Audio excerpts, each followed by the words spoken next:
दोस्तों, स्वागत है आपका हमारी एपीएस क्लासेस में। चैनल पर अगर आप नए हैं तो चैनल को सब्सक्राइब, शेयर, कमेंट, लाइक करना बिल्कुल ना भूलें।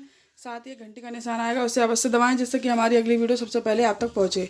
चलिए दोस्तों, आगे बढ़ते हैं।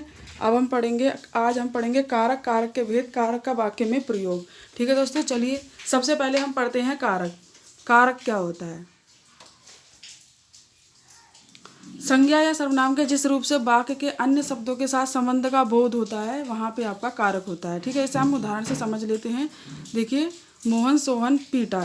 इस तरह से अगर हम वाक्य के लिखेंगे तो वाक्य में हमें स्पष्ट रूप से अर्थ समझ में नहीं आएगा। लेकिन हम लिखेंगे, इन्हें कारक चिन्हों के साथ लिखेंगे तो मोहन ने सोहन को पीटा। ठीक है, तो यहाँ पर क्या है? मोहन ने सोहन को पीटा। तो यहाँ पर क्या है? हर शब्द से एक दूसरे से संबंध का बोध हो रहा है। ठीक है, यहाँ पर और यहाँ पर क्रिया के साथ भी बोध हो रहा है संबंध का। तो यहाँ पर क्या होगा आपका? ने, जो ने है, मोहन ने है, यहाँ पर क्या होगा आपका? और ये को है, ये शब्द जो है आपके ये कारक चिन्ह है और यहाँ पे आपका कारक होगा। ठीक है, चलिए आगे बढ़ते हैं। हमारा दूसरा वाक्य है राम रावण बाण मारा। तो यहाँ पर राम रावण बाण मारा, इस तरह से शब्द हम बोल रहे हैं तो ये शब्द हमारा स्पष्ट अर्थ नहीं दे रहा है। अगर हम इसमें कारक चिन्ह लगा देंगे तो यहाँ पर संबंध स्थापित हो जाएगा। जैसे राम ने रावण को बाण से मारा, तो किसने किसको मारा? राम ने रावण को मारा। किससे मारा? बाण से मारा। ठीक है, तो आपका ने, आपका को, आपका से, ये हो गए आपके कारक चिन्ह। ऐसे सोहन सोने घर गया, तो सोहन सोने घर गया, ये हमें एक साधारण सा वाक्य लग रहा है, लेकिन हम इसमें कारक चिन्ह लगा देंगे तो मोहन सोने के लिए घर गया। मोहन किस काम के लिए घर गया? मोहन सोहन सोने के लिए घर गया। ठीक है, तो यहाँ पर जो कारक चिन्ह है वो आपका के लिए है। ठीक है, चलिए दोस्तों आगे बढ़ते हैं। अब है हमारा कारक के भेद। देखिए दोस्तों, कुछ विद्वानों का मानना है कि कारक के भेद 6 होते हैं, लेकिन सामान्यतः कारक के भेद 8 होते हैं। चलिए हम 8 भेदों के बारे में आज पढ़ेंगे। सबसे पहला हमारा है कर्ता कारक, जो कि क्रिया को करने वाला होता है। ठीक है दोस्तों, कर्ता कारक क्या होता है? कर्ता कारक क्रिया को करने वाला होता है। कर्म कारक जिस पर क्रिया का फल पड़ता है, और करण कारक क्रिया करने वाला, क्रिया करने का साधन होता है। संप्रदान कारक आपका होता है जिसके लिए क्रिया की जाए। अपादान कारक जिससे अलग हो। संबंध कारक जहाँ संबंध दर्शाया जाए। और अधिकरण आपका मैं पर पे। और संबोधन कारक हे हरे, हरे हे राम, हे राम, हे हरे, इस तरह के शब्द आते हैं। ठीक है दोस्तों, चलिए दोस्तों आगे बढ़ते हैं। अब हम पढ़ेंगे कारक। ठीक है, सबसे पहले हम कर्ता कारक के बारे में पढ़ते हैं। देखिए, कर्ता कारक जो होता है वो आपका क्या होता है? आपके उसमें पहचान होती है ने।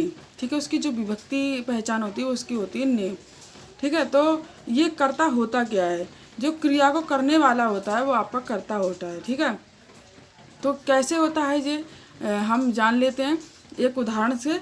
राम ने खाना खाया। ठीक है, तो राम ने खाना खाया, किसने खाना खाया? ठीक है, किसने खाना खाया? राम ने खाना खाया। ठीक है, तो यहाँ पर राम क्या है? काम, जो खाना खाने का काम किया है जिसने, वो कौन है? वो हमारा है राम। ठीक है, कौन है? राम है। तो राम क्या है हमारा? राम है हमारा क्या? कर्ता। ठीक है, और जो इसमें हमने जो हमने शब्द जोड़ दिया है ये हमारा कारक चिन्ह है। ठीक है, क्या है? कारक चिन्ह, क्योंकि ये जो ने है वो हमारा संबंध स्थापित कर रहा है किसके साथ? क्रिया के साथ, कि राम ने। ठीक है, किसने? राम ने क्या खाया? खाना खाया। ठीक है, तो यहाँ पर जो संबंध को पूरे वाक्य के साथ स्थापित कर रहा है, पूरे वाक्य के साथ संबंध का बोध कर रहा है क्रिया के साथ, तो यहाँ पर क्या है?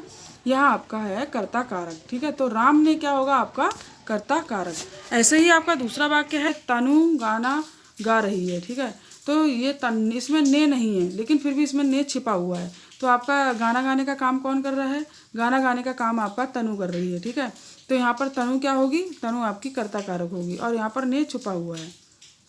तो देखिए दोस्तों, राम और तनु ये दोनों क्या हैं? ये दोनों आपके कर्ता हैं। ठीक है, क्यों करता है? क्योंकि क्रिया के द्वारा जो भी कुछ कहा गया है वो सब सारे कथन आपके तनु और राम के लिए ही बोले गए हैं। ठीक है दोस्तों, तो ये दोनों क्या हैं? कर्ता हैं। ठीक है दोस्तों, चलिए आगे बढ़ते हैं। अब आगे बढ़ते हैं। अब हम पढ़ेंगे कर्म कारक। कर्म कारक क्या होता है? जिस पर क्रिया का प्रभाव या फल पड़े वह कर्म कारक होता है। ठीक है, देखिए, जो भी वाक्य में आपका क्रिया का प्रभाव या फल जिस पर पड़ेगा वो आपका कर्म कारक होगा। इसका जो चिन्ह होता है, विभक्ति, वो होता है आपका को।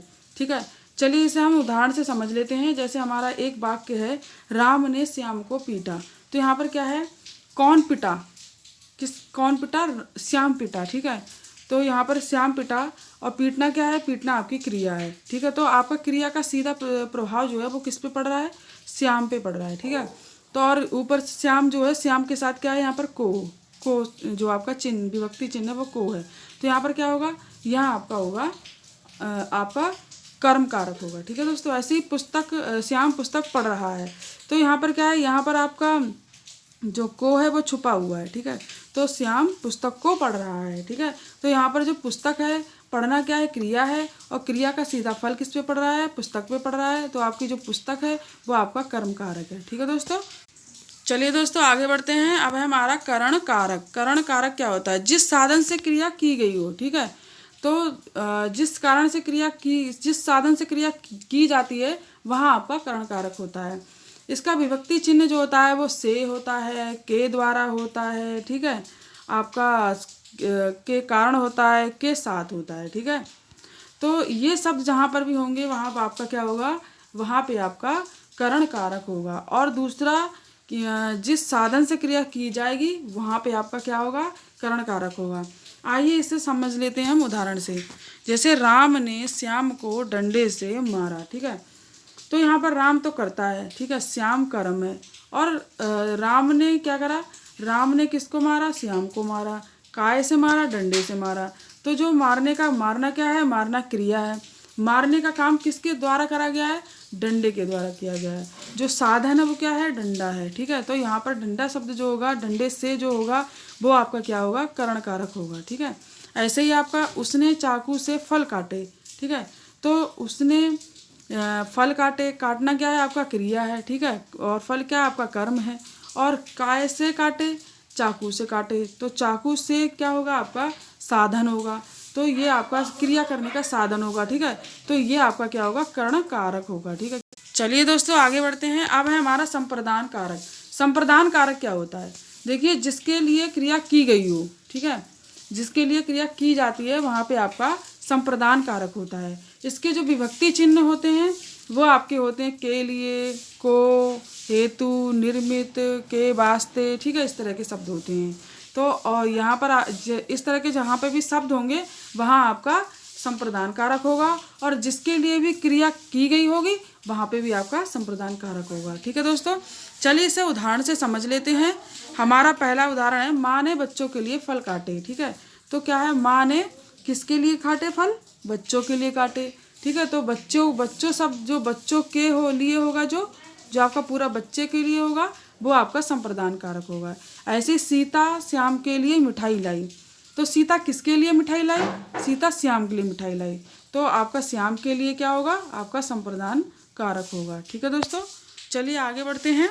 अब है हमारा अपादान कारक, ठीक है। अपादान कारक क्या होता है, किसी वस्तु का अलग होना ज्ञात होता है। यहाँ पर क्या होता है, कोई भी वस्तु जब अलग होती हुई हमें ज्ञात होती है वहाँ पे हमारा अपादान कारक होता है। यहाँ पर भी विभक्ति चिन्ह जो होता है वो से होता है, लेकिन यहाँ पे अंतर सिर्फ इतना होता है कि यहाँ पर कोई भी वस्तु होगी वो अलग होती ज्ञात होगी हमें, ठीक है। जैसे कि उदाहरण से समझ लेते हैं हम। वृक्ष से पत्ता गिरा, ठीक है। तो वृक्ष से पत्ता अलग हो रहा है, पत्ता गिर रहा है तो पत्ता वृक्ष से अलग हो रहा है। तो यहाँ पर क्या है, यहाँ पे आपका अपादान कारक होगा, ठीक है। तो यह देखिए, जैसे हमारा कर्ता ने कर्म को करण से जो है वहाँ पे भी हमारा होता है, लेकिन यहाँ पे भी से है। तो वहाँ के से और यहाँ से के से थोड़ा अंतर होता है, क्योंकि यहाँ पर क्या है, यहाँ से है तो, लेकिन यहाँ पर क्या है, यहाँ पे हमें कोई वस्तु किसी स्थान से हमें अलग होती नज़र आ रही है। जैसे कि वृक्ष से पत्ता जो है वो अलग होता नज़र आ रहा है, ठीक है। तो यहाँ पर हमारा वृक्ष से पत्ता गिर रहा है, तो ये हमारा अपादान कारक होगा। ऐसे ही हमारा वाक्य है, रेलगाड़ी प्लेटफार्म से जा चुकी थी। तो यहाँ पर क्या है, देखिए रेलगाड़ी जो है प्लेटफार्म से अलग हो गई, ठीक है, अलग होती नज़र आ रही है। तो यहाँ पर भी आपका क्या होगा, अपादान कारक होगा, ठीक है। चलिए दोस्तों आगे बढ़ते हैं। अब है हमारा संबंध कारक। संबंध कारक क्या होता है, देखिए सबसे पहले आप समझ लीजिए, संबंध का मतलब ये जहाँ पे संबंध स्थापित होता है, ठीक है, वहाँ पे आपका संबंध कारक होता है। जैसे संज्ञा अथवा सर्वनाम के जिस रूप से उसका दूसरे शब्दों के साथ संबंध प्रकट हो वहाँ पे आपका संबंध कारक होता है, ठीक है। संबंध कारक किसी क्रिया के साथ संबंध ना बतलाकर संज्ञा अथवा सर्वनाम के शब्दों से ही संबंध प्रकट करता है। इसके विपरीत इसके विभक्ति से बने शब्द इस तरह से होते हैं, जैसे मेरा, मेरी, मेरे, अपना, अपनी, अपने, उनका, उनकी, उनके इत्यादि। ठीक है। इसके जो विभक्ति चिन्ह होते हैं वो इस तरह से होते हैं, जैसे आपका का, की, के, रा, री, रे, ना, नी, ने। ठीक है। इसका हम उदाहरण से समझ लेते हैं। जैसे हमारा राम का लेख सुंदर है। ठीक है। तो लेख सुंदर किसका है? लेख सुंदर है राम का। ठीक है। तो यहाँ पर सीधा संबंध किसके साथ हो रहा है? राम के साथ हो रहा है। तो यहाँ पर राम क्या होगा? राम आपका होगा संबंध कारक। ठीक है। क्या होगा? संबंध कारक। ऐसे ही आपका मैंने अपनी पुस्तक लिखी। ठीक है। तो किसने पुस्तक लिखी? मैंने कौन सी पुस्तक लिखी? मैंने अपनी पुस्तक लिखी। ठीक है।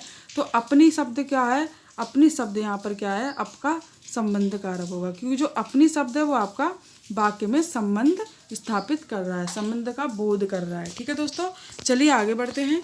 अब है हमारा अधिकरण कारक। अधिकरण कारक क्या होता है? अधिकरण कारक देखिए, क्रिया करने का स्थान या आधार जहाँ क्रिया हो रही है। ठीक है। जहाँ पे आपकी क्रिया हो रही है वो आपका अधिकरण होता है। ठीक है। जैसे कि इसके विभक्ति जो रूप हो, विभक्ति चिन्ह जो होते हैं वो आपके होते हैं में, पर पय, भीतर। ठीक है। इसके हम कुछ वाक्यों से समझ लेते हैं इसे। जैसे हमारा शेर वन में रहता है। ठीक है। तो शेर वन में रहता है क्या है? आपका शेर कहाँ रह रहा है? क्रिया कहाँ हो रही है? क्रिया वन में हो रही है। ठीक है। तो जो आपका वन है वो क्या है? अधिकरण है। ठीक है। ऐसे मेज पर पुस्तक रखी है, तो पुस्तक कहाँ रखी हुई है? पुस्तक मेज पर रखी हुई है। तो मेज क्या है आपका? क्रिया कहाँ पे हो रही है? आपकी मेज पे हो रही है। ठीक है। तो मेज क्या होगा आपका? मेज पर आपका होगा अधिकरण। ठीक है दोस्तों, चलिए आगे बढ़ते हैं। अब हमारा संबोधन कारक। ठीक है। संबोधन कारक क्या होता है? जिस शब्द से किसी को पुकारने का बोध हो। ठीक है। जिस शब्द से हम किसी को पुकारते हैं वहाँ पे आपका संबोधन कारक होता है। इसके विभक्ति चिन्ह होते हैं हे, हो, अजी, अरे, ए, रे और इत्यादि। ठीक है। तो इसे हम उदाहरण से समझ लेते हैं। देखिए, हे राम कृपा करो। ठीक है। विभु इधर आओ। तो यहाँ पर देखिए इस तरह विस्मय में आदि चिन्ह भी होगा आपका, और आपका इस तरह से पुकारने जैसे शब्दों का बोध होगा। तो यहाँ पर आपका क्या होगा? संबोधन कारक होगा। ठीक है दोस्तों, तो दोस्तों आपके कारक यहीं समाप्त होते हैं, और मैं आशा करती हूँ कि आपको मेरे द्वारा पढ़ाया गया कारक अच्छे से समझ में आया होगा। अगर आपको समझ में नहीं आया कोई टॉपिक तो आप मुझे कमेंट्स बॉक्स में लिख सकते हैं। मैं उसे और भी अच्छी तरह से, और भी सरल तरीके से, और भी अच्छे अच्छे उदाहरण देके मैं आपको समझा सकती हूँ। और दोस्तों अगर आपको मेरी वीडियो अच्छी लगी हो तो इसे लाइक, शेयर, कमेंट करना बिल्कुल ना भूलें। नमस्कार दोस्तों।